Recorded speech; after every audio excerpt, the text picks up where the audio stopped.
Hello everyone and welcome to our channel. In this video, we will guide you through a step-by-step process on how to place a limit sell order on Crypto.com. If you're placing a stop-loss take-profit limit order, the trigger price has to be set within the range stated below. The instrument minimum tick size, trigger price, 200% of the current instrument mark price. The limit price should be within the bandwidth stated below. Spot pairs aggressive bandwidth, 15% of the trigger price. Passive bandwidth, 0.1 times of the trigger price for buy orders, 10 times of the trigger price for sell orders. Perpetual and futures contracts aggressive bandwidth, 5% of the trigger price, and passive bandwidth, 50% of the trigger price.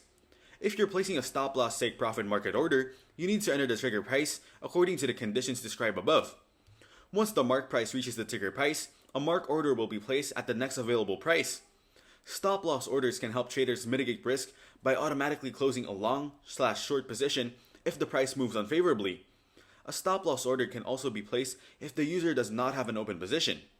A user can only place a sell stop loss order if the trigger price is below the current mark price, and a buy order if the trigger price is above the current mark price.